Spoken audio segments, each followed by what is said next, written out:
পুরো ব্লগটাই আমি শুট করেছি অক্ষয় তৃতীয়ার দিন। তবে তার আগের দিন রাতের বেলাতেও কিছু শুট নিয়ে রেখেছিলাম। পুজো যে দোকানে করবো আমরা সেটা আমরা আগে থেকেই জানতাম, তবে দিনটা যে রবিবারেই পড়বে সেটা জানতাম না। তাই শনিবার রাতেই সমস্ত বাসন ধুয়ে রাখছিলাম। অবশ্য আমি এখন থেকে রাতের বেলা করে বাসনগুলো ধুয়ে রাখি। আগের দিন আমি একাই বাসনগুলো রাতের বেলা ধুয়ে রেখেছিলাম, তবে আজকে বর আমাকে বাসন মাজতে একটু হেল্প করেছিল। ও বাসনগুলো মেজে দিয়েছিল আর আমি জল তুলে ধুয়ে নিয়েছিলাম। ব্যবসাটা যে আমাদের একেবারেই নতুন সেটা তোমাদের আগে আমি জানিয়েছিলাম। তবে আমাদের এই ছোট ব্যবসাটা কিন্তু খুব তাড়াতাড়ি 2 বছরে পা দিতে চলেছে। তবে দোকানের পুজোটা কিন্তু অক্ষয় তৃতীয়ার দিনই করেছি গেলবারেও, তাই এই বছরও আমি অক্ষয় তৃতীয়ার দিনই পুজোটা করবো বলে ভেবে নিয়েছিলাম। তবে বরকে বলেছিলাম তুমি একটু ক্যালেন্ডারটা দেখে রেখো কবে অক্ষয় তৃতীয়া পড়েছে। তবে বর ক্যালেন্ডার তো দেখেছে, তবে দিনটা দেখেছে সোমবারে, কিন্তু অক্ষয় তৃতীয়া কিন্তু রবিবার আর সোমবার দুটো দিনই পড়েছে। অক্ষয় তৃতীয়ার যে মেন লগ্নটা সেটা নাকি দুপুর 2টোয় লাগবে আর সোমবার দিন সকাল 10টার মধ্যেই ছেড়ে যাবে। তবে সেটাও আমরা কনফার্ম হয়েছিলাম শনিবার রাতের বেলা। রাতের বেলা দিদি আর জিজু এসেছিল দোকানে, তখনই কথা বলতে বলতে আলোচনার মধ্যে দিয়ে বেরিয়ে আসে দোকানের পুজো করার কথা। আর তখনই আমার জিজু বলে যে অক্ষয় তৃতীয়া কিন্তু রবিবার, মানে আগামীকাল। আর আমি তো শুনি তখনই অবাক হয়ে গেছি,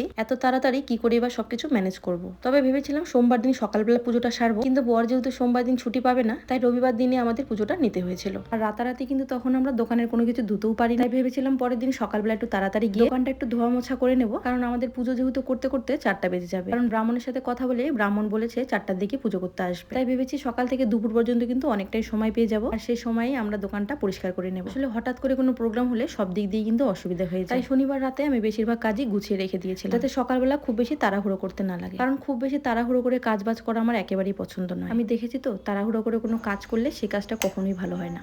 যাই হোক, পরের দিন সকালবেলা থেকেই কিন্তু আমি ব্লগটা শুরু করে দিয়েছিলাম। সবাইকে গুড মর্নিং। আর দোকানে পুজো করবো বলে কিন্তু আমি কিন্তু ভোরবেলা বা সকালবেলা ঘুম থেকে উঠিনি, কারণ আমি অত সকালবেলা ঘুম থেকে উঠতেই পারি না। রাত্রে আমার এডিটিং এর সব কাজগুলো সারতে সারতে ওই 3টে বেজে গেছিল, তাই সকালে ঘুম থেকে উঠেছি ওই 9টার দিকে। তবে আমার ঘুম থেকে ওঠার কিছুক্ষণ আগে আমার বর উঠেছে, আর উঠে দেখলাম ও ঘরগুলো আগে ঝাড় দিয়ে নিয়েছে। আর আমি ঘুম থেকে উঠে বিছানা দুটো আগে তুলেছি, আর তারপর দেখলাম সেরকম কিছু কাজও ছিল না। আর তাই উঠোনের মধ্যে একটু হাঁটাচলা করতে করতে ব্রাশ করে নিয়েছিলাম। আর আমরা দুজনেই যেহেতু উপোস করব, মানে আমার বর আর আমি, তাই শুধুমাত্র ছেলের জন্যই রান্নাবান্না করবো। আমাদের জন্য কিন্তু রান্নাবান্না কিছুই করবো না। আর সারাদিনের রান্নাটা নেই মানে অনেক বড় একটা কাজ নেই, আর রান্নার এই কাজটা না থাকলে আমাকে তো অনেক হালকা হালকা লাগে। তবে আমি ব্রাশ করে এসে কিন্তু ছেলেকে আগে একটু হরলিক্স বানিয়ে দিয়েছিলাম। অক্ষয় তৃতীয়ার জন্য কিন্তু ঘরগুলো একটু মুছতে হবে, তাই ভেবেছি ওকে হরলিক্সটা দিয়ে ঘরগুলো একটু গুছিয়ে নেবো আর তারপরে ঘরগুলো মুছে নেবো। আমি কিন্তু প্রত্যেকদিন সকালবেলা আমার ছেলেকে হরলিক্স বানিয়ে দিই। কোনোদিন কিন্তু দুধ দিয়ে গুলিয়ে দিই, আবার কোনোদিন গরম জলে। তবে আগে কিন্তু সকালবেলা ওকে হরলিক্স দিতাম না, দুধ বিস্কুট খেতে দিতাম। তবে অনেকেই বলতো আমি নাকি ওকে বিষ খেতে দিচ্ছি। দুধ আর বিস্কুটটা নাকি একেবারে খুবই খারাপ জিনিস, বাচ্চাদের শরীরের পক্ষে নাকি একেবারেই ভালো নয়। তাই আমি এখন দুধটা বন্ধ করে দিয়েছি। বেশিরভাগ সময় ওকে আমি গরম জলের মধ্যে এই হরলিক্সটা গুলিয়ে খেতে দেই, আর তার সাথে ও 2-3টে মেরি বিস্কুট নিয়ে নেয়। আর এখন দেখছি এটাতেও অনেকের সমস্যা। এখন অনেকে বলছে হরলিক্সের মধ্যেও নাকি অনেক রকমের কেমিক্যাল মেশানো থাকে, এই হরলিক্সও নাকি বাচ্চাদের শরীরের পক্ষে একেবারে ভালো নয়। তবে আমার এখন একটাই কথা, তাহলে বাচ্চাকে কি খাওয়াবো? সকালবেলা তো ওকে আমি রুটি খেতেই দিই, আর আমরা দুবেলা ভাত খাই। তাহলে তোমরা একটু কমেন্টে জানিও বাচ্চাকে কি খাওয়াবো। আমরা তো ছোটবেলা থেকে দুধ বিস্কুট খেয়ে মানুষ হয়েছি, তবে এই বাড়িতে বিয়ে হয়ে আসার পর আমি দেখেছি অনেকগুলো হরলিক্সের ডিব্বা, আর সেই হরলিক্স গুলো নাকি আমার বরকে খাওয়ানো হতো। আমরা কিন্তু ছোট থেকে দুধ বিস্কুট হরলিক্স এগুলো খেয়ে মানুষ হয়েছি। তবে সবার এইসব কমেন্ট দেখার পরে আমি খুবই কনফিউজ হয়ে পড়ি। আসলে আমরা মারা বাচ্চাদের কি খাওয়াবো? ভাত অতিরিক্ত খেলে নাকি চর্বি হয়ে যায়, দুধ হরলিক্সও বেশি খাওয়া যায় না। বাচ্চা রুটি তো আর সবসময় খেতে চায় না। তবে ছোটবেলা থেকে তো ওকে আমি সেরকম কিছু খাওয়াতেই পারি, এখন একটু হরলিক্স এনে খাওয়াতে পারি। তবে আমাদের এখানে খাঁটি গরুর দুধ তো পাওয়াই যায়, তাই মাঝে মাঝে প্যাকেটের দুধগুলো কিনে আমরা খাই। যাই হোক, এখানে রাখা বাসনগুলো তো গুছিয়ে রেখেছি, তবে এখানে বাসন থেকে পড়েছে জল, আর সেই জলগুলো চেয়ারের মধ্যেই পড়েছিল, আর না দেখে বসতে গিয়ে ছেলের প্যান্টটাই ভিজে গেছিল। হ্যালো এভরিওয়ান, কেমন আছো সবাই? আশা করি সবাই খুব ভালো আছো, সুস্থ আছো, আর আমরাও কিন্তু অনেক ভালো আছি। তো আজকে হলো রবিবার, আর আজকে হলো অক্ষয় তৃতীয়া। তো অক্ষয় তৃতীয়ার লগ্নটা যদিও এখনও লাগেনি, ব্রাহ্মণকে গলাটা বসে যাচ্ছে। ব্রাহ্মণকে ফোন করেছিলাম কাল রাতে, তো ব্রাহ্মণ বলেছে যে আজকে 2টোর পরে নাকি অক্ষয় তৃতীয়ার লগ্নটা লাগবে। তো আমরা ভাবছিলাম কবে পুজোটা করাবো, অক্ষয় তৃতীয়া আদৌ পরের দিন মানে সোমবার করাবো নাকি আজকেই করাবো। তো ব্রাহ্মণ বললো যে সোমবার যেহেতু ওনার অনেকগুলো পুজো নিয়েছে, আর আমরা হঠাৎ করেই মানে আমি তো ভেবেছিলাম যে সোমবারে হয়তো পুজো করবো, তো সেই জন্য অতটা গায়ে লাগাইনি। আর বরকে বলেছিলাম তুমি একটু ক্যালেন্ডারটা দেখে রেখো। আমি এত চাপের মধ্যে ভুলিয়ে গেছি যে দোকানে পুজো করাতে হবে, তো সেই কারণে আর সেভাবে মাথা ঘামাইনি ব্যাপারটাতে। আর হয়ে গেছে কি, কাল রাতেই হঠাৎ করে মনে পড়লো যে আজ তো অক্ষয় তৃতীয়া, তাহলে তো পুজো করাতে হবে। তো রাতারাতি ডিসিশন নিলাম যে হ্যাঁ আজকেই পুজো করাবো, কারণ কি গেল বছরও অক্ষয় তৃতীয়াতেই পুজো করিয়েছিলাম, তাই ভেবেছি যে এবারেও আমি অক্ষয় তৃতীয়াতেই পুজো করাবো। তো সেজন্যই ব্রাহ্মণকে ফোন করলাম। ব্রাহ্মণটা আমার বাবারই ইয়ার, মানে বাবা যেখানে থাকে সেই পাড়ারই, সেই ব্রাহ্মণ জেঠুকে ফোন করে বললাম। ব্রাহ্মণ জেঠু বললো যে ঠিক আছে 4টার দিকে পুজোটা করিয়ে দেবে। আর ফর্দটা বাবাকে দিয়ে মানে সকালে দিয়ে দিয়েছি অলরেডি, বাবা আমাকে ফোনও করেছে। তো বর এখন গেছে স্নান করতে, তো ও আর ছেলে স্নান করে যাবে এখন ফর্দটা নিয়ে দোকানে, কি কি লাগবে পুজোর সব কিছু নিয়ে আসবে।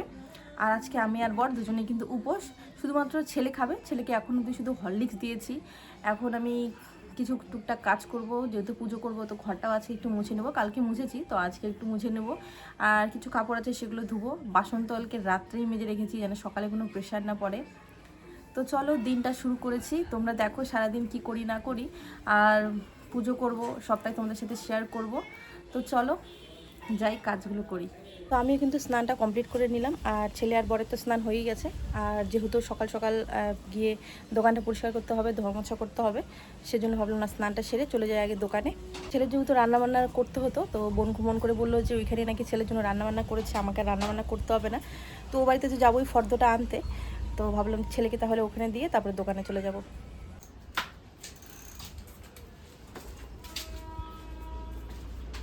চল কোথায়? ওই বাড়ি। ওই বাড়ি? আমি তো সাইকেল চালিয়ে যাচ্ছি। কেন সাইকেল চালাবি? ওই বাড়িতে থাকবি তো তুই? আমি? হ্যাঁ, মানি ফোন করে বললো যে ওই বাড়িতে রান্না বান্না করছে, ওই বাড়িতেই থাকতে তোকে।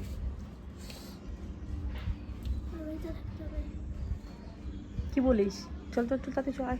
তো স্নান ধান করে নিয়ে সবাই মিলে রেডি হচ্ছে, আর বড় দিকে রেডি হতে হতে ভাবলাম যে ঘরটা একটু কেটে ফেলি। এই যে বছরের দোকানে যে পুজোটা করাই, সেটার জন্য কিন্তু সারা বছর একটা ঘরের মধ্যে কিছু টাকা জমাই, আর সেই টাকাটা কিন্তু দোকান থেকেই নেওয়া, আর সেই টাকাটা দিয়েই কিন্তু আমরা পুজোটা সারি। তো সেই ঘরটাই কাটতে গেছিলাম একটা নতুন ব্লেড দিয়ে। এটা কিন্তু মাটির ঘর নয়, এটা একটা প্লাস্টিক। আর সেই ঘরটা কাটতে গিয়েই কিন্তু জানি না কিভাবে হঠাৎ আমার হাতটা কেটে যায়, আর প্রচন্ড পরিমাণ রক্ত যেহেতু বেরোচ্ছিল, আমি রান্নাঘরের বেসিনে গিয়ে হাতটা জল দিয়ে ধুয়ে নিয়েছিলাম। তবে তাতে কিছুতেই আর রক্তটা বন্ধ হচ্ছিল না। অনেক লোককে আমি বলতে শুনেছি পুজো করার আগে উপোস করলে, উপোস করা মানুষটা যদি কোনোভাবে হাত কেটে যায় বা কোনোভাবে রক্ত বের হয়, তাহলে নাকি সেই উপোসটা করাই বৃথা। তবে আমি কিন্তু তবুও পুজো করেছি, মানে আমাদের দোকানের পুজোর অঞ্জলিটা দিয়েছি। যাই হোক, হাত কেটে যাওয়ার পরে তো আমি আর কিছু করতে পারছিলাম, তাই বডি পরে ঘরটা কেটে টাকাগুলো বের করে নিয়েছিল। প্রত্যেক দিন করে দোকান থেকে আসার পরে 50 টাকা করে এই ঘটের মধ্যে ফেলা হয়, শুধুমাত্র এই টাকাটা দোকানের কাজেই লাগাবো বলে। আমার হাতের রক্ত কিছুতেই বন্ধ হচ্ছে না, তাই বর আর ছেলে দুজনে মিলে টাকাগুলো গোনা শুরু করেছিল। আর রক্ত পড়াটা বন্ধ হচ্ছিল না বলে আমি একটা ন্যাকড়া দিয়ে চেপে ধরে রেখেছিলাম। হাত পা কোনোভাবে কেটে গেলে কাজ করতে যে পরবর্তীকালে কতটা অসুবিধা হয় সেটা কিন্তু আমরা বেশ ভালোভাবেই জানি। তবে কিছু কিছু সময় আমাদেরই কিছু অসাবধানতার কারণে আমাদের সাথে এইসব ঘটে যায়। অনেকগুলো যেহেতু 50 টাকার নোট, তাই গুনতে বেশ অসুবিধাই হচ্ছিল, আর সময়ও অনেকটা লাগছিল। আর ওইদিকে দোকানের জিনিসপত্র কিনতে যেতে হবে, তাই আমি দাঁড়িয়ে দাঁড়িয়ে না দেখে আমিও টাকা গোনা শুরু করে দিয়েছিলাম। এই যে একগুচ্ছ টাকা জমিয়ে রেখেছি বলে আজকে দোকানের কাজে লাগাতে পারছি। তবে এই টাকাটা যদি না জমাতাম, এই একগুচ্ছ টাকা কিন্তু আমাদের নিজের পকেট থেকেই যেত, আর তখন সংসারে কোনো না কোনো দিক দিয়ে কিন্তু টানটুন দেখা দিত।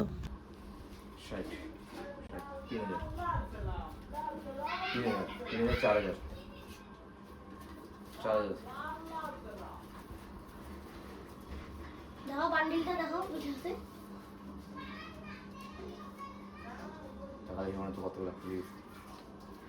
আমি আমার ঘরটা কাটি। না মা, আমি আমার ঘরটা কাটি। কি ধরে না আমি যাব না বলি। খাবে কি? খাওয়ার জন্য ডাকছে বাড়িতে। দোকান যাবো না রান্না করবো বল? আমরা সাইকেল নিয়ে চলে যাবো। রক্ত পড়া যেহেতু কোনোভাবে আর বন্ধ হচ্ছিল না, আর আমাদের এখন দোকানে গিয়ে দোকান ধোয়া মোছা করতে হবে, তাই বর কিন্তু গাঁদা ফুলের পাতা রস করে কাটা জায়গাতে লাগিয়ে দিয়েছিল, আর একটা কাপড় দিয়ে মুড়ে দিয়েছিল, যাতে অন্তত এখন অব্দি রক্ত পড়াটা বন্ধ হয়। আমাদের দোকানটা কিন্তু আমাদের বাড়ি থেকে বেশ ভালোই দূর, আর পুজোর সমস্ত জিনিস কিন্তু বাড়ি থেকে টেনে নিয়ে যেতে হবে দোকানে, থালা বাসন থেকে শুরু করে সমস্ত সামগ্রী। তাই ঠাকুরের সমস্ত বাসনগুলো উপর থেকে নামিয়ে নিয়েছিলাম, আর আমার হাতটা কেটে গেছে জন্য বড়ি সমস্ত বাসন মেজে দিয়েছিল পুজোর। আর কি কি বাসন নিতে হবে সেটাই চিন্তা করছিলাম, আর বরের দিকে ডাকছিল বাসনগুলো নাকি ধোয়া হয়ে গেছে, আর একটা নতুন ব্যাগ চাইছিল বাসনগুলো সে ব্যাগের মধ্যে ঢোকাবে জন্য। তবে গেল বছর যে ব্যাগটা কিনেছিলাম সেই ব্যাগটাই দেখলাম ঘরের মধ্যে আছে, তবে সেই ব্যাগের মধ্যে করে নিয়ে যাওয়া হয়েছিল যজ্ঞের জন্য বালু, আর ব্যাগটা যেহেতু এনে ওরকম করে রেখে দিয়েছি, তাই সেই বালু কিন্তু এখনো সেই ব্যাগের মধ্যে লেগেই আছে। ওই ব্যাগটা যে ভেতরে ছিল সেটা আমার একদম মনেই ছিল না, তবে ঘরের মধ্যে নতুন ব্যাগ খুঁজতে গিয়ে কিন্তু সেই ব্যাগটাই আমার হাতে লেগেছিল, আর সেই কারণে ব্যাগটা একটু জল দিয়ে ধুয়ে নিয়েছিলাম, আর ওইখানটাতেই সমস্ত বাসনগুলো নিয়ে নিয়েছিলাম পুজোর। আর যেহেতু এই বছরও যজ্ঞ করাবো, সেজন্য বাড়ির থেকে একটা কড়াই নিয়ে নিয়েছিলাম, আর তার সাথে নিয়ে নিয়েছিলাম এক প্লাস্টিক বালু। বাড়ি থেকে এই যে এত কিছু জিনিস টেনে নিয়ে যেতে হয় দোকানে, আর সেই কারণেই কিন্তু এত তাড়াহুড়ো করে রবিবারের দিনে পুজোটা নিয়েছি। সোমবার দিনে যেহেতু বরের ছুটি নেই, আর বাড়ির থেকে এত কিছু জিনিস টেনে নিয়ে যাওয়া আমার পক্ষে কিন্তু সম্ভব নয়। তবে এত কিছু জিনিস বাড়ি থেকে টেনে নিয়ে যাওয়ার পরেও কিন্তু বাড়িতে কিন্তু আবারও আসতে হয়েছিল জিনিস নিয়ে যাওয়ার জন্য। সমস্ত কিছু কিন্তু মনে করে নিয়ে যেতে পারিনি। এত কিছু নিয়ে যাওয়ার পরেও কিছু না কিছু ছাড়া পড়েই গেছিল। তবে আমাদের দোকান থেকে আমার বাবার বাড়ি যেহেতু কাছে, তাই আমার মা কিন্তু অনেক কিছু জিনিস আমাকে আবার দিয়ে আসছিল দোকানে। সত্যি কথা বলতে আমার ভাগ্যটা কিন্তু অনেক বেশি ভালো। আমি যেমন আমার হাজবেন্ডের সাপোর্ট পাই, তেমন আমার বাবা মারও সাপোর্ট পাই। সবকিছুতেই তারা কিন্তু আমাকে অনেক বেশি হেল্প করে। আমার সুখে হোক কিংবা দুঃখে ওরা সবসময় আমার পাশে থাকে। আর বাড়িতে কিন্তু আমি রান্না বান্নার কিছুই করলাম না, কারণ সকালবেলাতেই বোন ফোন করে বলে দিয়েছে ছেলেকে ওই বাড়িতে দিয়ে আসতে। আমাকে শুধুমাত্র ছেলের একার জন্য রান্না বান্না করতে হবে না। তাই আমরা তিনজনে মিলে ফার্স্টে দোকানে চলে আসছিলাম, আর তারপর দোকানে এসে দুজনে মিলে দোকানটাকে আগে ঝাড়ামোছা করে নিয়েছিলাম। আর আমাদের দোকানের ছাদটা এত বেশি উঁচু, একেবারে ছাদের উপরে লেগে থাকা ঝুলগুলোকে নাগালি পাওয়া যায় না। তাই বর সামনে থেকে ঝুলগুলো ঝেড়ে দিয়েছিল, আর আমি ঘরটা ঝাড়ু দিয়ে নিয়েছিলাম। আর বাড়ি থেকে নিয়ে আসা পুজোর সমস্ত জিনিসগুলো কোথায় রাখবো, কারণ ঘর যেহেতু মুছিনি, কোথায় রাখবো সেটাই বুঝতে পারছিলাম। তাই একটা টুলের মধ্যে করে রেখে দিয়েছি। ঘরগুলো মুছে নিয়ে তারপরে কিন্তু নিচে রেখেছিলাম পুজোর জিনিসপত্রগুলো। আর সেদিন কিন্তু গরমটা প্রচুর পরিমাণ দিয়েছিল। আমার ছেলে কিন্তু 1 মিনিট আর দোকানে থাকতে চাইছিল না। ব্যাগের থেকে সমস্ত পুজোর থালা বাসনগুলো বের করে রেখে দোকানের সারাটা কোনো রকম নামিয়ে রেখে আমরা চলে গেছিলাম আগে ওই বাড়িতে, মানে আমার বাবার বাড়িতে, কারণ ওই বাড়ি থেকেও অনেক কিছু জিনিস নেওয়ার ছিল।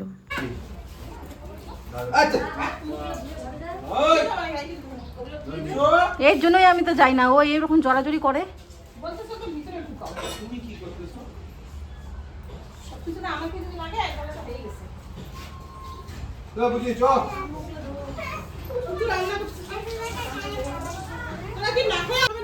খাবে, ও পরে খাবে। বলো। হ্যাঁ হ্যাঁ উপর সব ভিডিও সব ভিডিও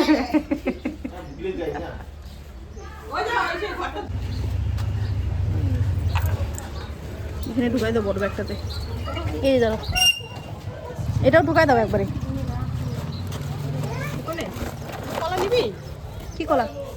আজকে নিয়ে আসো, তখন আইসে বাবা দিয়ে গেলো। দাও। তাহলে আর কলা কি কিনতে লাগবে না? এগুলো কি মালভোগ কলা? কি কলা আমি জানি না। জাহাজি কলা।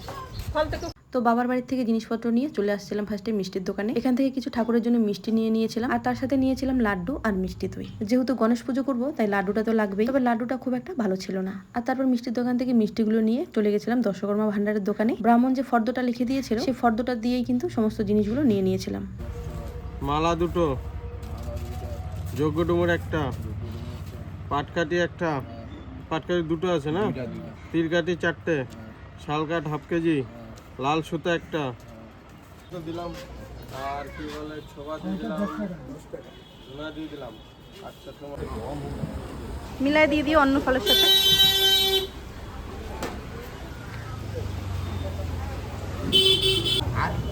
ব্যাস হয়ে গেছে, আর কিছু লাগবে না।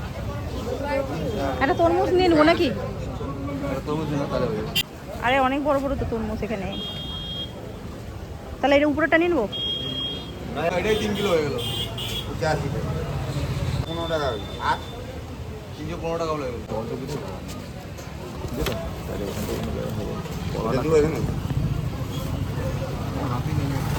দাও আমাকে হাতে দাও।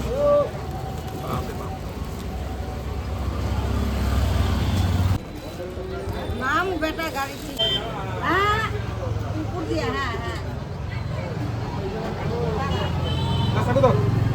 আরে চাপ তো দিন বেটা। আমি একটা দে একটা কটা দাদা এটা গুলাই নাও। এনো 10 টাকা দিবি না আমার থেকে চা খেতে? আসলাম তোমাদের দোকানে আজকে।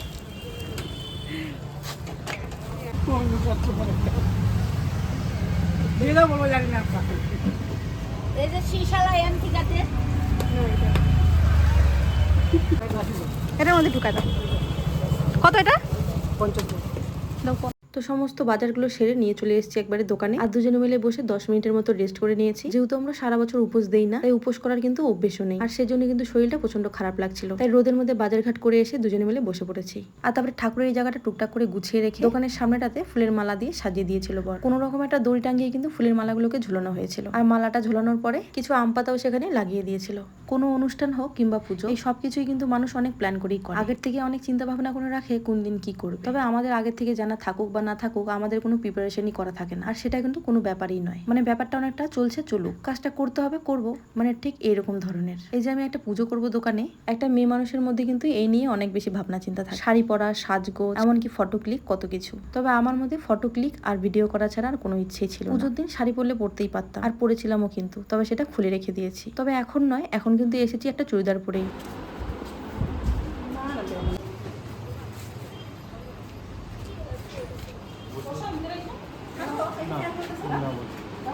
তোমরা গুছাইতে পরে আবার আসবে। হ্যাঁ, ভাইকে নিয়ে আসবে নাহলে বুনুকে পাঠাই দেবো না, বলবো দুজনে যা চারটায় ঢুকবে বলছে। হ্যাঁ হয়ে গেছে, আমরা তো সবই যাবে।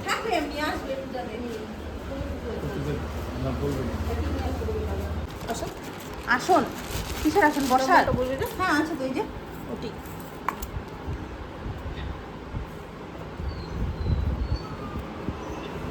খুচরা পয়সা লাগবে কিন্তু, খুচরা আছে না আছে? কত? ওই যে ওকে বলতেছি। আমার টান তো বাড়িতে আছে না? হ্যাঁ, আমার কিছু আছে না। তুমি তো করো, তাহলে আমরা আসতেছি। চাবি নিছো? এই স্ট্যান্ডটা হাতে দিবে, তুই চাবি উঠাই দিবি। থাক, কিছু হবে না। চাবি নি। হ্যাঁ, নিয়ে আসবে ফোনটা, নিয়ে আসবে তোমার বুঝতে তো চলে আসবে। তা তুমি নিয়ে নাও মোবাইলটা, কি বলবো?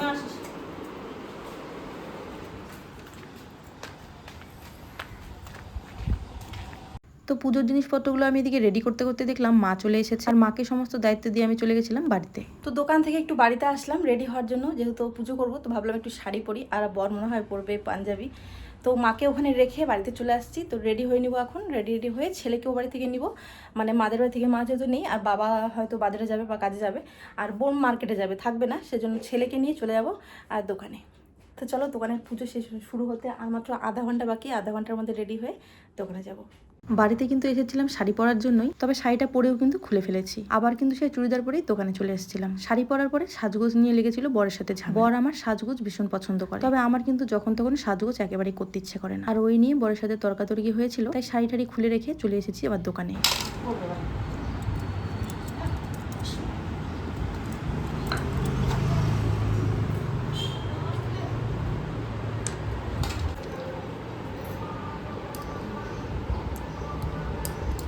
ভর্তুকিগুলো লাগবে। ভর্তুকি একটা লাগবে।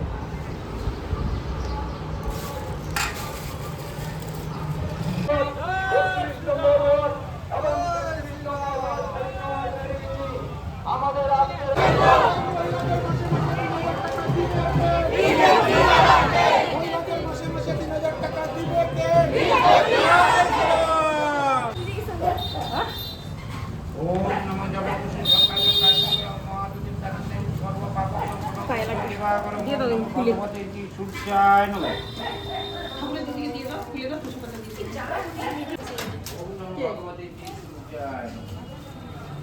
তো পুজো দিকে শুরু হতে হতে কিন্তু দিদি আর জিজুও চলে এসেছে, তবে ছেলে, বাবা আর বোন কিন্তু আসেনি দোকানে, আর শাশুড়ি মা তো দোকানে আসবেই না, তাই ওনার কথাটা আমি আর বললাম না। ছেলে যেহেতু দোকানে আসতেই চাইছিল না, তাই বাবা ওকে বাড়িতে পাহারা দিচ্ছিল। যাই হোক, আমাদের কিন্তু পুজো শুরু হয়ে গেছে।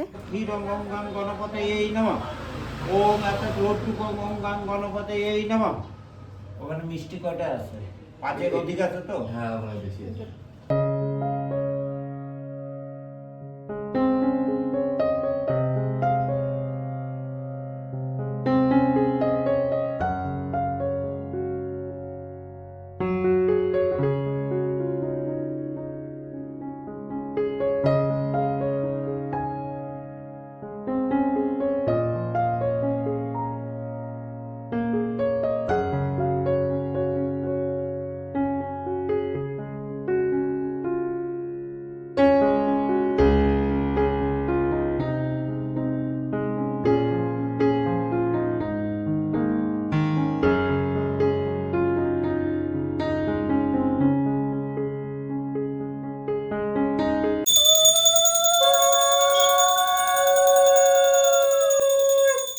ঠাকুরকে জিজ্ঞাসা করো তো অনলাইন নাই কিনা।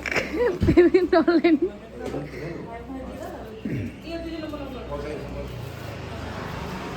আবার উল্টা দিকে বসে, এদিকে বসে। এতে গন্ধ পুষ্পে সাতাশ নয় কাঞ্চন মূল্যায়ন ওইখানে দাও।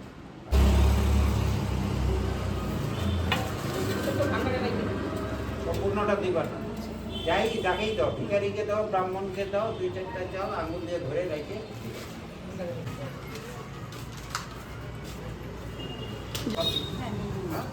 এই যে সব কিছু একটা থালার মধ্যে নিয়ে, ওই যে ওখানে থালা আছে, এই যে এখান থেকে ধরো একটা আপেল, আঙুর, ফল মূল, একটা লাড্ডু আগে ঠাকুরকে নিবেদন করে দিয়ে তারপরে জল দেওয়া আছে, তারপরে সবাই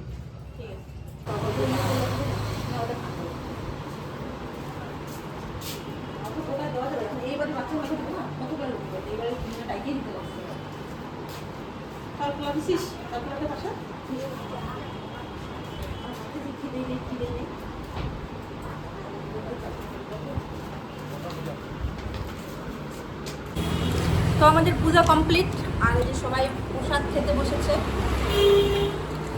ওই যে আমার জিজু, সবাইকে দেখা যাচ্ছে। 65,000 ভালো।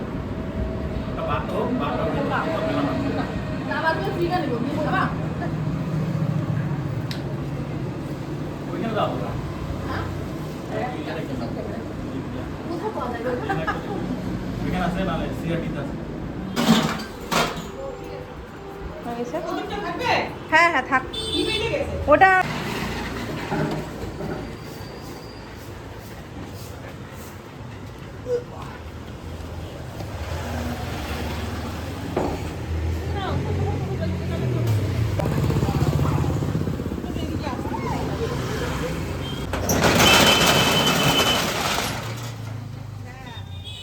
তো পুজো শেষ হওয়ার পরে এত জিনিসপত্র নিয়ে কিভাবে বা বাইকের মধ্যে যাব, তাই মা কিন্তু সমস্ত জিনিসপত্র নিয়ে টোটোর মধ্যে করে চলে গেছিল বাড়িতে। আর এদিকে শাটারটা বন্ধ করতে গিয়ে দোকানের সামনে লাগানো মালাটা তো ছিঁড়ে গেছে, ওটা কিন্তু আবার বল লাগিয়ে দিয়েছিল। আর তারপর আমরা দোকান বন্ধ করে কিন্তু চলে গেছিলাম আগে বাড়িতে, আর বাড়িতে সন্ধ্যাবাতি দিয়ে চলে গেছিলাম মায়ের বাড়িতে। আর সেখানে খাওয়া দাওয়া সেরে আমি গেছিলাম একটু মার্কেট, আর আমার সাথে কিন্তু ছিল দিদি, জিজু আর বর। মোবাইলের একটা পার্স কেনার জন্য মার্কেটে গেছিলাম, তবে রবিবার ছিল বলে সমস্ত মার্কেটই কিন্তু বন্ধ ছিল। তবে দেখলাম চৈত্র মেলা বসেছে, তাই সবাই মিলে ঢুকেছিলাম সেই মেলাতে। সেখানে ছিল অনেক সুন্দর সুন্দর জামা কাপড়, এমনকি জুয়েলারি, তবে দামগুলো ছিল অনেক বেশি। তাই আমরা সবাই মিলে মেলাটাতে পুরো ঘুরে ঘুরে দেখেছি, তবে সেরকম কিছু কিন্তু কিনতে পারিনি। আমি কিন্তু কিনেছিলাম শুধু এই ধুতি প্যান্টটা, আর আমার দিদি কিন্তু কিনেছিল জুয়েলারি, কারণ কেউ সাজতে ভীষণ ভালোবাসে। ধুতি প্যান্ট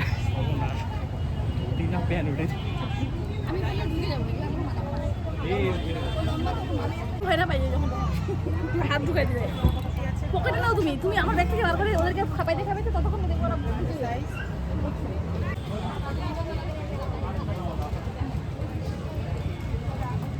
আমরা হলো ব্লগিং।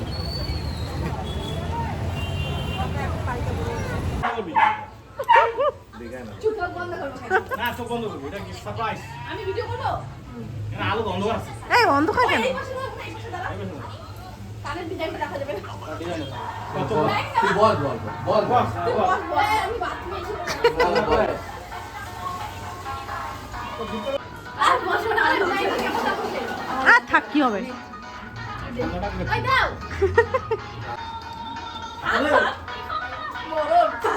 খুশি হবে কিন্তু রিঅ্যাকশন দিবি।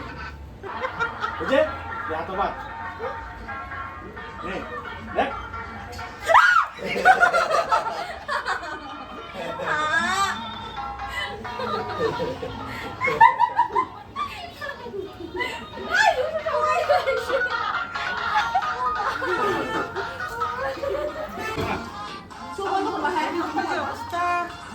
না মুখ পারমিশন আছে। চোখ বন্ধ করো। হ্যাঁ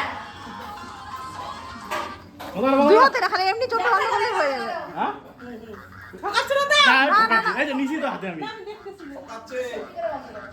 আরে না গাজি না না এই দেখো না দেখতে আগে আগে না দেখতে। তো মেলা থেকে একটা টিকটিকি কিনে নিয়ে আসা হয়েছিল আর্টিফিশিয়াল, সেটা দিয়ে কিন্তু বোন আর মায়ের সাথে একটু প্র্যাঙ্ক করা হয়েছিল। সন্ধ্যাবেলা তো এসে বাড়িতে খাওয়া দাওয়াটা করেছিলাম, তবে রাতের বেলাও দেখলাম বুনু আমাদের জন্য রান্না বান্না করেছে। তো রাতের বেলার খাওয়া দাওয়াটা সেখানে সেরে কিন্তু আমরা চলে গেছিলাম বাড়িতে। আর দিদি আর জিজু কিন্তু থাকেনি, ওরাও চলে গেছিল বাড়িতে।